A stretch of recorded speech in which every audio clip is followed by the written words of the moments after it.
When it comes to complex B2B marketing cycles, multiple years, multiple stakeholders, it's easy to forget that ultimately you're still targeting humans, just like us. And these are people who want to meet who they're working with, that also have a family, and they also care about having a good time and enjoying the work they do. And it's true that in the world of AI and things becoming more global and remote, it's really tempting to automate everything and make a lot of the work happen online. But we really underestimate the power of doing stuff in person. Even if it's clunkier, it's more expensive, it's messy, the upside is kind of huge in a way that is hard to explain. And I'd say this is especially true in content marketing, which by its nature is online and isolated. Reading is something you have to do in your own time and away from people or concentrated on one thing. So how can you bring a human element to content and B2B marketing in general? This is a topic that we explore in today's episode with Nicole Heringer, VP Brand and Communications at Enfuce. Nicole has extensive experience in fintech and financial services, having worked for well-known fintech brands like SumUp, as well as agencies. And she's now been at Enfuce for over 2 years.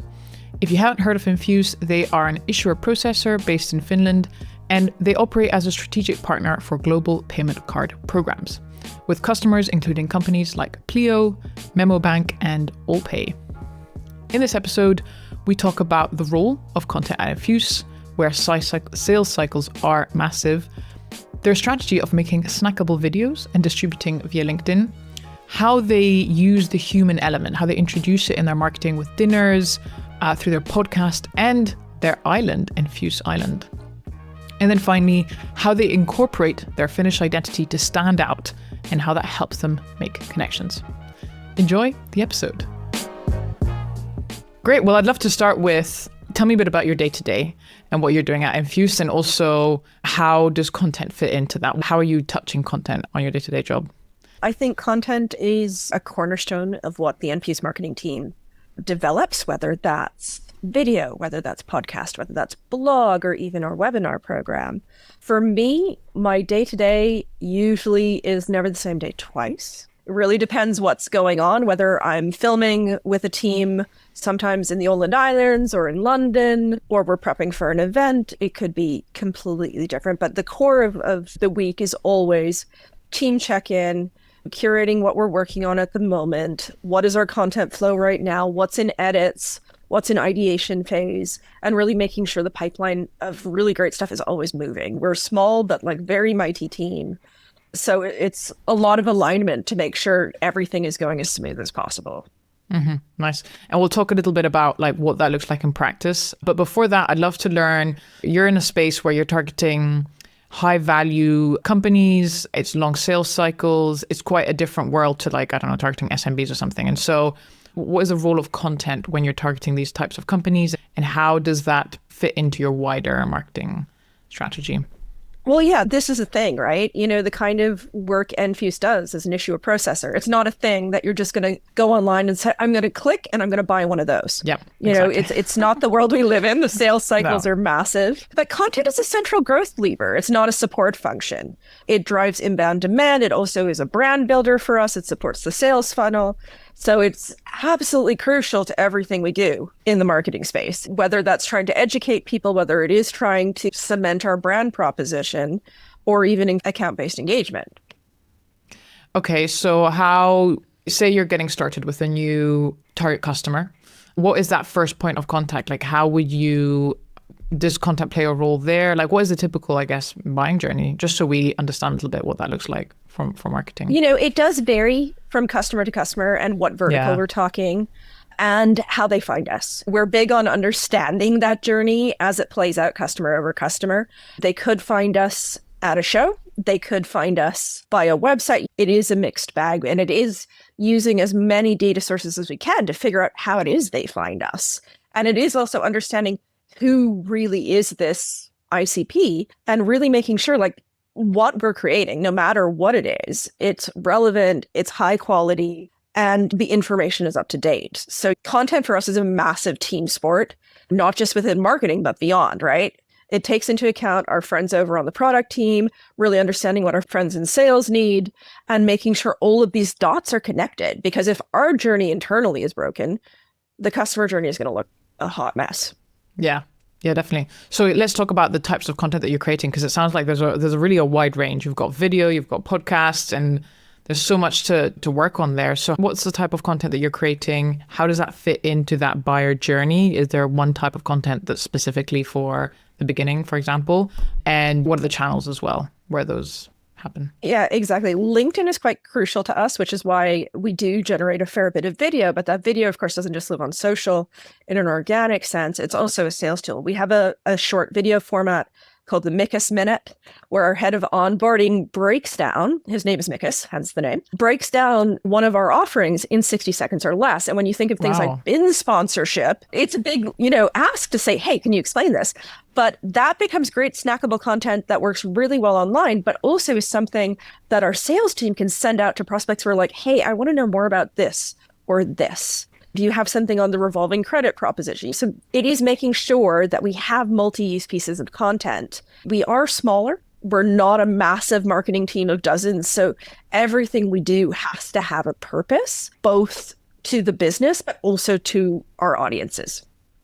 That's really interesting. Let's talk a bit more about that video. Where can I find them on your website? Are they on your website, those short videos? Some are on the website. They are on our YouTube. I'll send you over some links, and they live in our LinkedIn as well.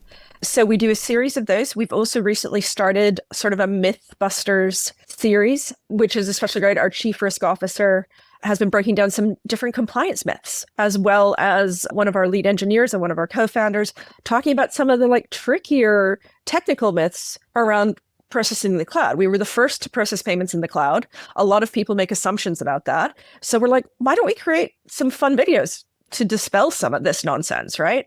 No, that's really cool. Yeah, I'm looking at your YouTube now. So what made you decide to go into video? Because I feel like in my experience, a lot of fintech companies want to do video, but it's expensive and it takes a lot of resources. It's complicated. So what was your process behind making that decision? Let's invest in video. And what have you seen as a result of that? It sounds like you're using it across lots of different ways, which is obviously amazing. But yeah, how have you seen that response, I guess? Yeah, I think there is the assumption that it is expensive. I think it is about knowing how to do it in a cost-effective way. But why and how we started it, I believe it was 2023. We went to Money 2020 when were launching our brand evolution. So we became the Enfuce you know today, happiness built in, bold Aurora colors, blah, blah, blah. And we shot a few pieces of video and we tested it out. That was sort of our test and learn. And it performed so well, we decided, okay, let's see what else this can do for us. So it's always a test and learn. And it is really sitting down and planning out what channel do for us. So in some cases, video has served a great purpose as an explainer medium, as a brand builder, even in an employer brand sense. We have, our Enfusers in focus, and internally people love it. It's a great recruitment tool so that people can get to know who works here, what kind of journey, what kind of culture is it to be an Enfuser? So it has become a great multi-purpose medium.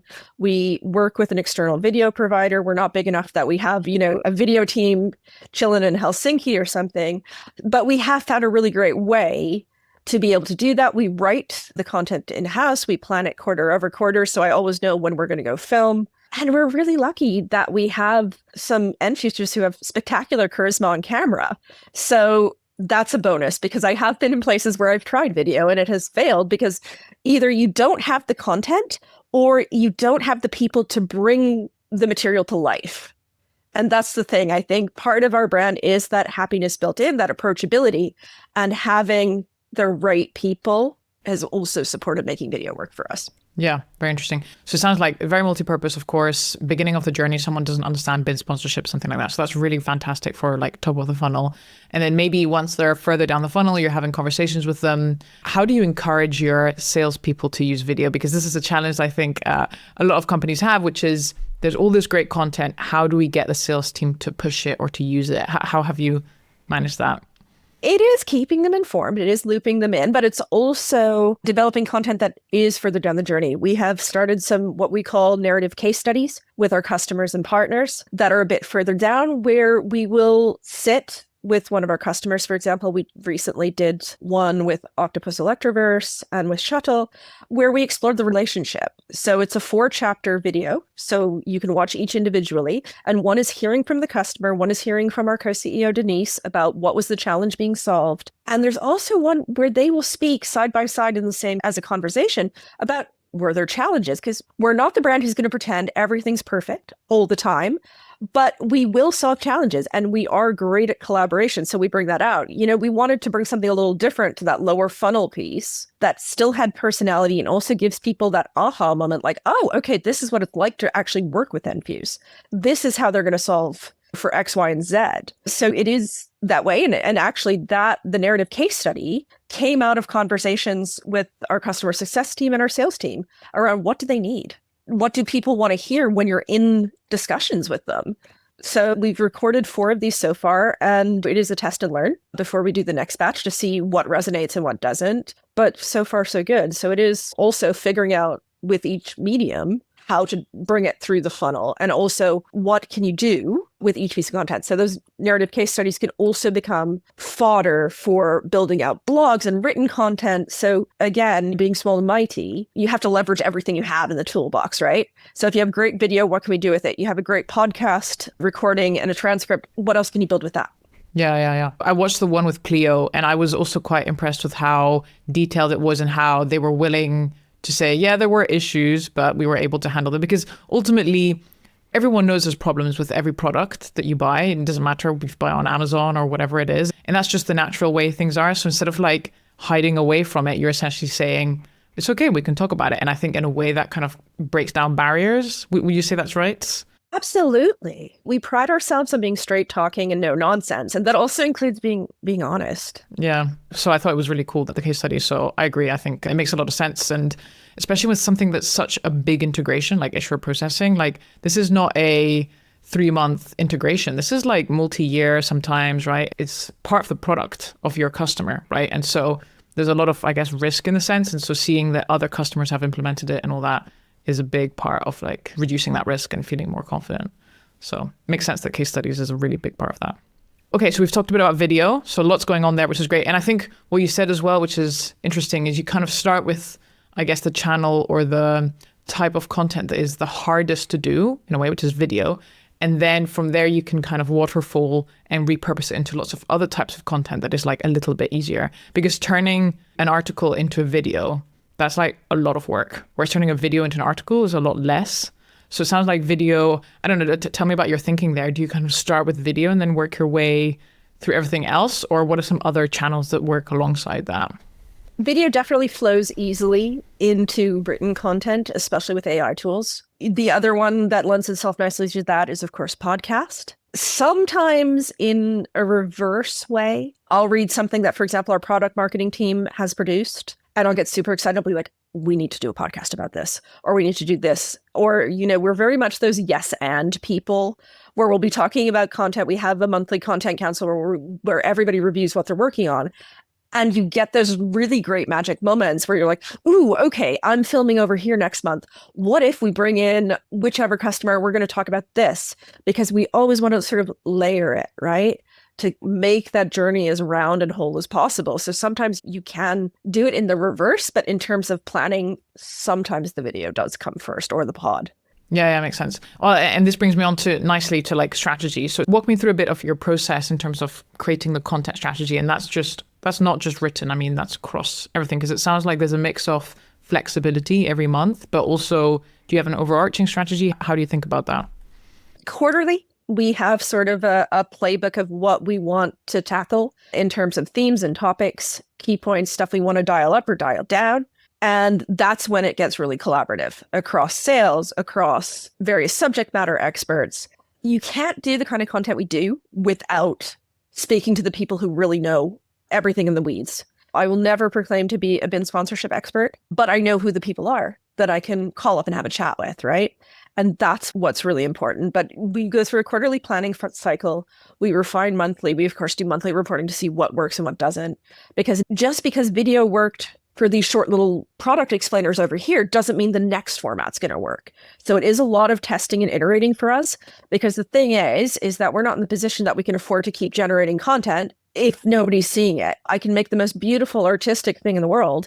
It really doesn't matter if the only person who's seeing it is my cousin. And we are a bit ruthless when it comes to that. We're just like, okay, cool, we need to shelve this. This is not working. But that over there, that's working. So let's do some more of that next quarter. So it sounds like, testing, tracking, reporting is a big part of that. So of course, my next question is, what are you looking for? Because the thing is that with something like, I don't know, SEO, you can quickly see conversions, new customers every month. This is not the situation here because sales cycles are so long. So what are the kind of metrics that you're using to try and answer that question? Is it working or not? That's a big question and a wide question, right? We are lucky that in some cases you do hear sort of the qualitative feedback that, oh, okay, this brand experience really contributed to a customer understanding that we're not just some little Finnish fintech. And this kind of opened their eyes to our positioning. But of course, there's also the hardcore stuff. As you mentioned, it is tracking the SEO. It is tracking your web traffic and annoying the social media manager about how did this perform or how did that perform. It's also dream data and just understanding where things are actually coming in. It's really multi-purpose how we look at success in the tracking, right? Because it is the quantitative and the qualitative. I think both are important. It depends what each piece of content is designed to do, whether it is designed as a brand builder or whether it's a lead gen dinner, for example, in which case you want to have the right people there. But a lot of these things aren't going to be measured in the thousands and so forth. Some of it is that richer one-to-one. And this is the beauty of ABM, is you're not talking to the masses, right? You are super targeted. So it is also regularly having those touch points with sales and just understanding, okay, what's doing what? What are the opportunities that came out of this? And sometimes with some things, it's going to take a while. Money 2020 was back in June. We were there. We had a booth. We had loads of people around, did some cool stuff. On a qualitative level, we believe it worked. But it's going to take a while to see how those leads and opportunities pan out. But we kind of build our planning into that. We know that this is not new. Yeah, definitely. Can you tell me a bit more about your ABM process? Because obviously different people have different approaches. They use pods with salespeople and this, that, and the next thing. So what is your kind of approach to ABM? How do you work closely with the sales team to make that to make it happen? It's deeply strategic. It is that alignment piece. So it is that understanding who it is, where they are, and what do they need, and bringing them in, whether it's curating our Aurora dinners, because we have a dinner series. And this is one of the things that have replaced some of our bigger external markets events. Like we used to go to a lot of shows, have a booth everywhere, but we've started just really going a bit more intimate, smaller persona. Because the thing is that if you're not talking to everybody and their dog, you really need those more intimate interactions. So for example, back in, I believe it was March or April, we had a dinner in London. Gorgeous 20 handpicked guests alongside some members of our commercial team. We did, it was very beautiful, very reflection of the brand in terms of this Nordicness. We built some amazing floral structures, very unusual space. It was like Cool. a former riding school in the center of London. My God. So we want it to be these memorable experiences. So you get that wow, right? Similarly, we've done a dinner on a rooftop farm in the center of Copenhagen. Wow, I will that's cool. never understand how our director of regional marketing finds these places, but it is always wow worthy. And that's the thing, like that's when the qualitative feedback trumps all of the SEO, because you hear from that one person where it's just like, oh my gosh, this dinner was amazing. Because I've had people walk up to us at other events. It's like, hey, I don't know if you remember me. I met you at the dinner you had in Munich and blah, blah, blah, blah. And they rock up to us at Money 2020 with this wonderful memory of this. And they want to chat again. So they stop and they stay and they have a chat with our commercial folks. So it is a different way of thinking. But I think this is the thing about ABM is that it's a different approach altogether. It's not traditional marketing where it's like, hey, here's a really great guide. Yeah.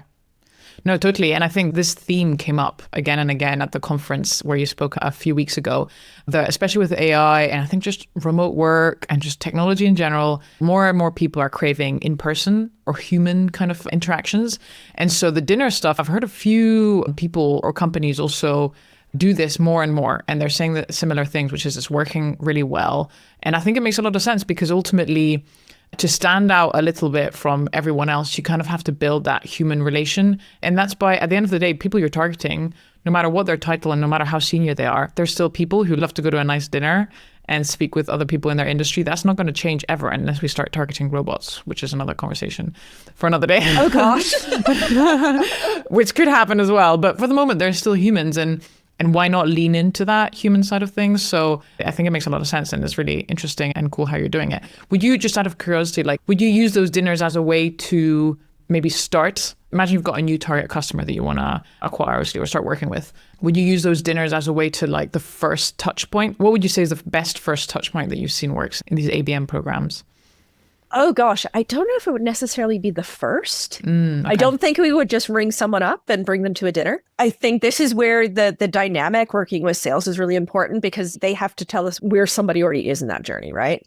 And usually it is someone who's had some form of introduction to us. This is also the beauty of, I think, when you have a strong commercial team, they know people. And it's also fintech. Everybody kind of knows everybody to an extent. So I would have to argue with a lot of the time with what really is the first touch point with a brand. Because sometimes people have seen our logo, or they've seen our social, or like randomly people be like, oh, I saw your ESG report with the wacky animals on it. And you're just like, oh, okay, cool. So it is, I would say dinner is probably not the absolute first, but it can be fairly early stage. And also what's great about the dinners where they are fairly intimate, we don't tend to photograph or film them, is that someone who may not feel comfortable swinging by our booth at a public event because they don't want, people to know they're looking for another provider. Yep, exactly. Yeah. They feel a bit more comfortable coming Yeah. because it's one of those things that, it's private, it's a bit closer. It also means they're more likely to have a meaningful conversation with the people they want to, as opposed to absolute event chaos, where maybe you get like a high, and there's 8 million things happening. The other advantages with these dinners is we really try to create an experience that you're going to want to come out for the evening. I think we're also at a point with events that there's so many post-COVID that we're getting a little bit of fatigue. So like, even for me to leave my house and get on the U-Bahn or something, it needs to be worth it. It has to be worth it. Yeah. No, that makes sense. Yeah, totally. So let's talk a bit about the other cool things that you're doing. So during the conference, you talked about the sauna, which I thought was really cool, and also the podcast. So tell us a bit more about all these like interesting marketing kind of efforts and activities that you're doing and how you're seeing that impact your marketing. Sure. The podcast was something I even spoke about, I believe, in my very first interview with Vanessa, our CMO. I love podcasts, and I love them especially when you work with people who have strong personalities. And I'm very lucky that we have 2 co-CEOs who are both brilliant women in their careers, but they also have dynamic personalities. They have opinions. And I had seen that when I was preparing for my interview 2.5 years ago, loads of podcasts and stuff with Monica and Denise in them. I'm like, ooh, they are interesting.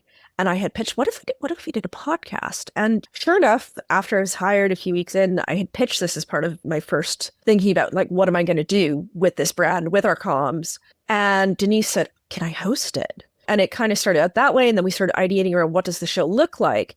And being a Finnish foreign company, sauna is a massive part of Nordic culture, especially Finnish culture. It is so rooted in who they are and what they do, and just that sense of calm and well-being that they derive from it is phenomenal.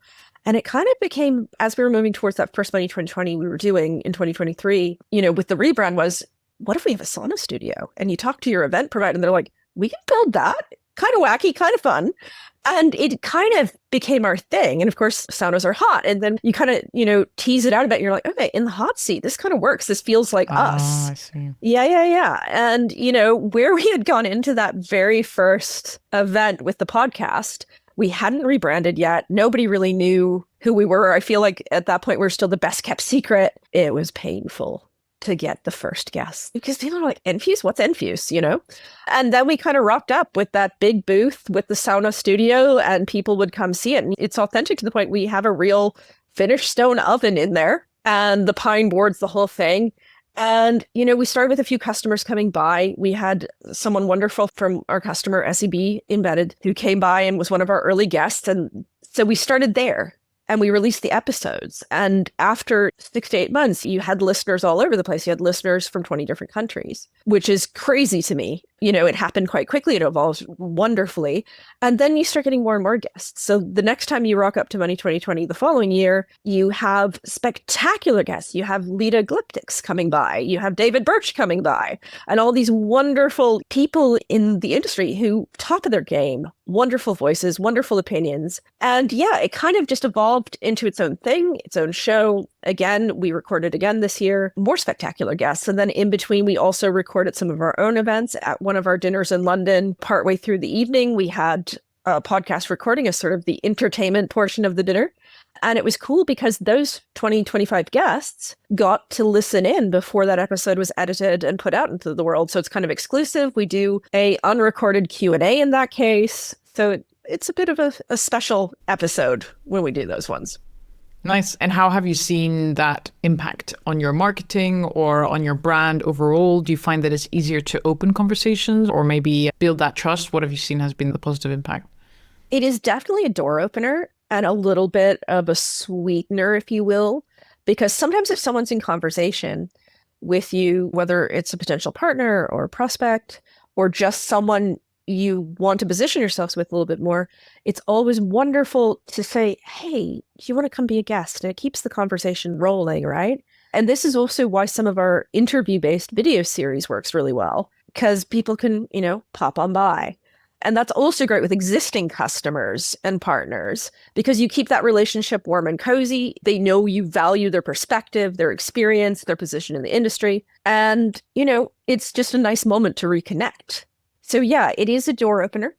It is also that little bit of sweetness. And also when we turn these pieces into content that we use across our various channels, it also positions us as conversation drivers and experts in our area. So it does also have that brand echo, which is magical and, originally how this was conceived, but it kind of became something bigger than that, which is, as a marketer, something wonderful and special when you see something just kind of grow beyond your expectations.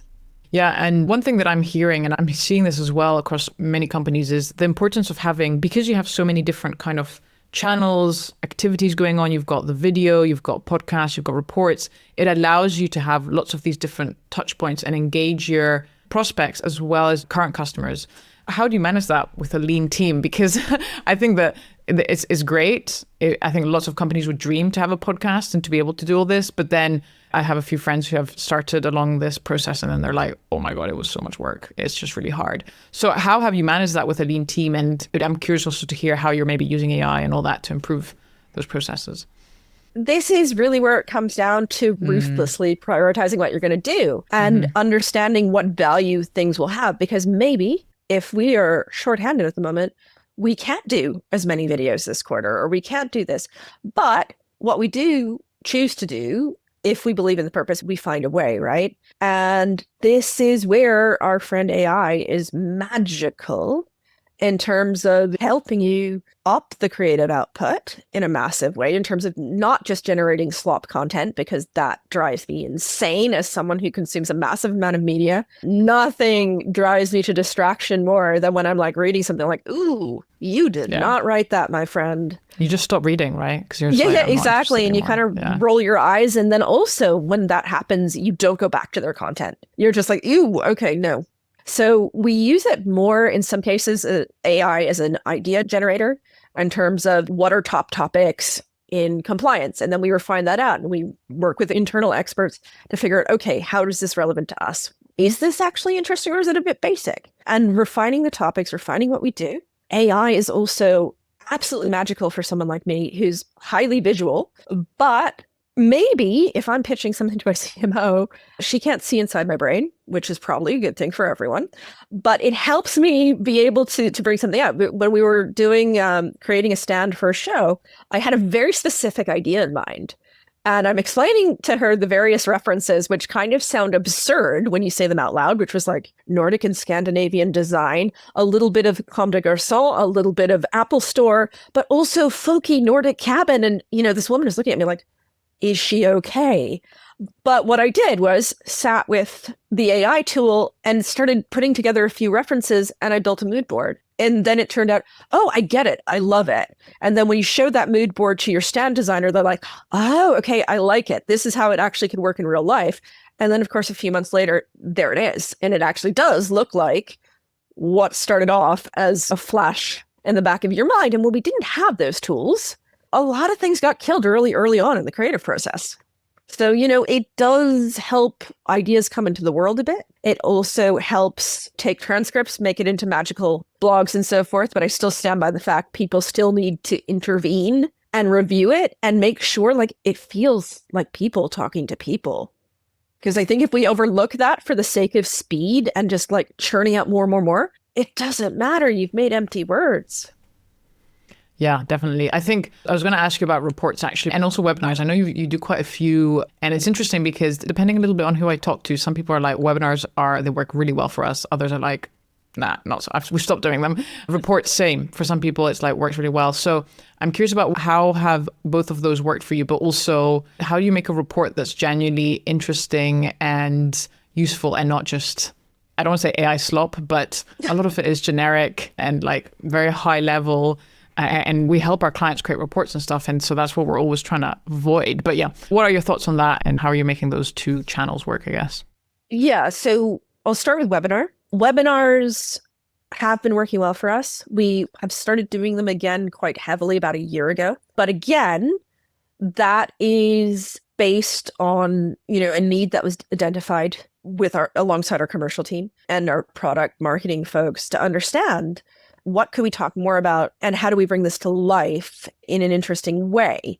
And we're really, really picky about what topics we cover because it has to be relevant. So it has to be relevant to the kind of folks we want to target. It has to be relevant to the wider industry. And it has to have a perspective that is the same as every other webinar. Because one of the things that I'm always asking when we're talking about what are we going to do for the next one is, okay, but what is everybody else doing on that?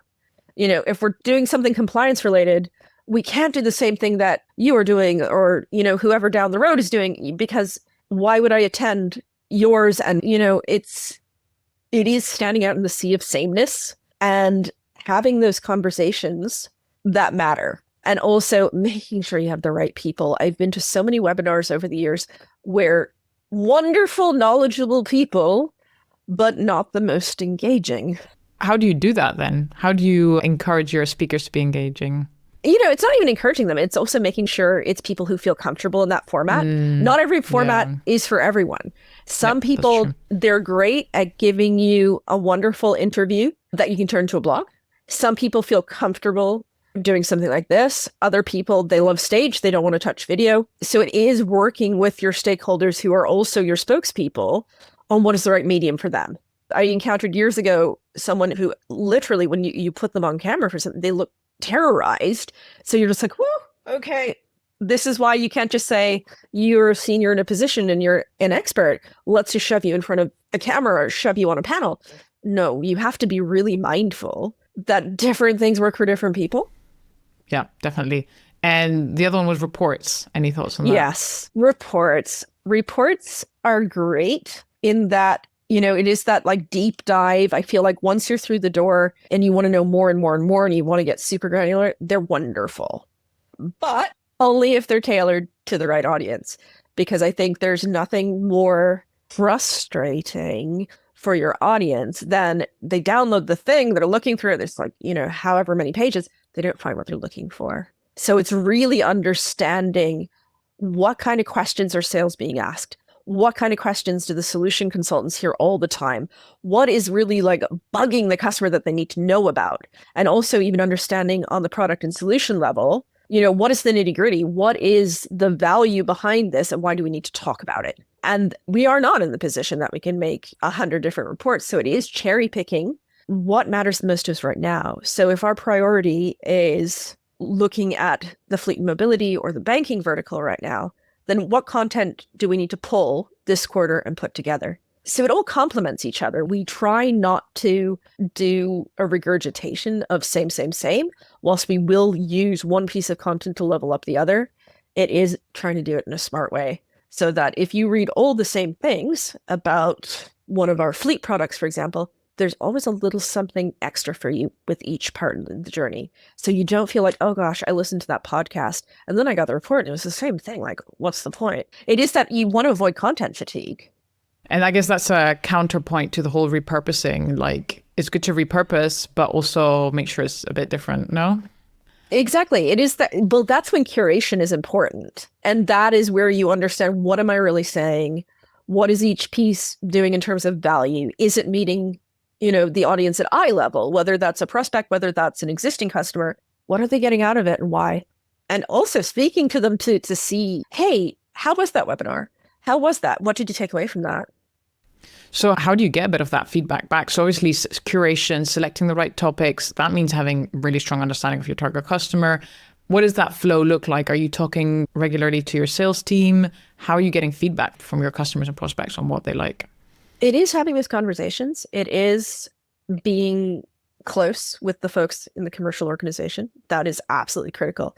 I think the minute marketing lives in a silo is the minute marketing has failed miserably. So we're very lucky that we have a very collaborative commercial organization that really understands the value that marketing can drive for them. In other ways, it's great just to talk to the people that are part of the content, understanding what someone who's seen the webinar felt, asking them. And this is the great thing. And I'm very lucky that I do attend some of our events. So I do get from people because, I think we sometimes forget it's content for people, which means you need to understand what the people want. I find it so interesting how it's often, I agree with you, especially at the conference we did a few weeks ago. It was just so nice to just meet everyone and be able to chat. Like, the flow of information is so much faster in person. We often forget when you're so used to asynchronous. So there's an interesting use case for doing events. Literally, it's just to talk and hear what people are thinking and saying. There's nothing can replace that, really. So yeah, it's really crazy. So the last thing I'd love to touch on is your island, which is very cool. Tell us a bit about the thing. I mean, I watched your video, so I know a little bit myself, the context, but for the listeners, what was the thinking behind the island and how are you using it currently? Like, how have you seen the impact of it nowadays with it in practice? I guess it's being used now.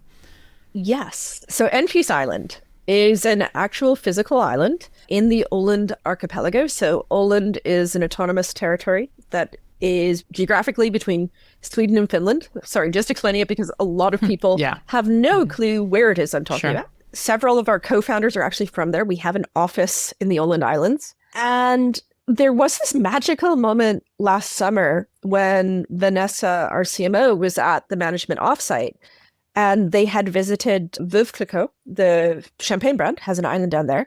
They had gone by that on a boat. And something starts as a half idea. I was like, we should have an island. And then it becomes, what if we did have an island? And Vanessa and myself and our director of events and regional marketing were having a chat, like, what would Enfuce Island look like? And it sort of started to evolve. And the magical thing about the Åland archipelago is that there's thousands of islands down there. And we found one.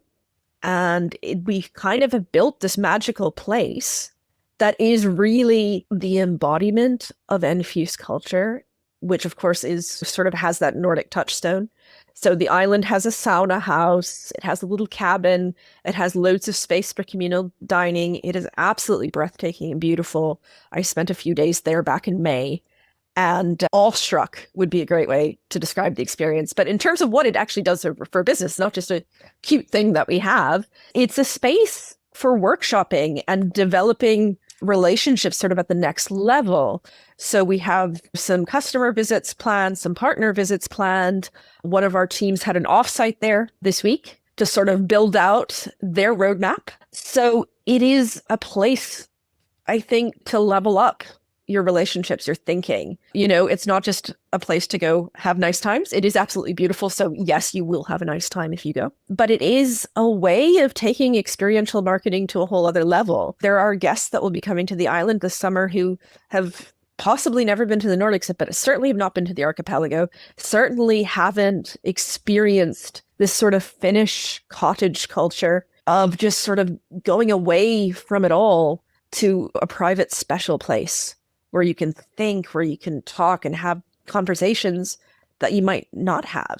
So if you think about how often we all do workshops with customers or prospects or even our own teams, sometimes maybe you'll meet in person, You'll meet at a co-working space or whatever, and it's fine. It's not memorable. Maybe, but this has a specialness to it, and it really reflects sort of the happiness built-in promise that the Enfuce brand and Enfuce as an entity really stands for. Yeah, no, it sounds beautiful. I would love to visit if I'm in the area. I don't know how often I would be, but it sounds like a really good place to have those conversations. And it's also another touch point. And I don't know if it works to entice some prospects. You can be like, if you want to have a conversation, come here and we'll do it in a sauna and in a beautiful location. I imagine that helps as well. But yeah, it's again like what we discussed earlier a little bit. At the end, as a human, you like being in a beautiful area. And the people you're targeting are still people who love that. So that will make it more memorable in a way. And it's a funny way how a branding thing can make a really big impact to like acquisition and revenue. It's just all like, it's just harder to track, I guess, but it clearly works, right? Exactly. This is the thing. I think brand is often misunderstood. It's just seen as, shapes and colors and cute logos or maybe fun things and events. But if you do it right and you do it with purpose, it can have so much impact. And experience is, I think, the magic for me, and why I love the amount of freedom and creativity I can have at Enfuce is that human side is understood, and the experience and the need to like really engage on a meaningful level. Yeah, nice. Well, we will add the link to the video that shows the island in the show notes. But yeah, it looks really beautiful. It looks a really nice place. So my last question for you is, what is a piece of content that you are the proudest of creating at Enfuce, of course? Oh, gosh. Yeah. I would say my absolute favorite is the podcast. Any particular episode? Ooh, I love all our guests equally. But I do love 2 episodes that we've done. Actually, our only repeat guest so far is Lita Gliptix. And Lita's fabulous. And she had an amazing conversation last year with both Monica and Denise. Something that is both funny and insightful. And just the banter is magical. And she came back again this year to chat with Denise. And it's great stuff. When you have smart people who are just engaged and then have a bit of a dynamic and a chemistry, it's just so wonderful to listen to. So yeah, those 2 episodes I would say are amongst my favorites. But overall, it's just great having these conversations with people with wonderful insights, so much to tell both about life, fintech, business, and I love that. I'm driven by stories and I love hearing what people really think. And with this format, I feel like people are really more open, comfortable. Yeah, there's an openness to it. Very nice. I'll go listen to it. How often do you publish? Is it on a weekly basis or? I would say monthly to every 6 weeks. Yeah, that's what we do as well because it's a bit more manageable. If not, it's crazy. Yeah, exactly. Yeah. So this is why we're not at that weekly, I love those shows that can do 2 episodes a week. All the power to them. We're just not there yet. You have to be full-time doing that. I don't know how they do it, to be honest. That's crazy. Yeah, exactly. Yeah, definitely. Amazing. Well, thanks so much, Nicole. I really appreciate you jumping on and going into detail about your strategy and all the different activities that you're doing. I think it's really, I agree with you, like what you said about the founders understanding the human aspect. I think that's what's Enfuce really nails and really does super well. And it's really clear that it's working in an ABM kind of way. So that's really interesting. But yeah, thank you so much for coming on. Appreciate it. Thank you for having me. Thank you for listening. You can find show notes and information about guests at fintechmarketinghub.com/podcast. And finally, huge thanks to Arama.tv for producing this podcast. We look forward to having you on our next episode.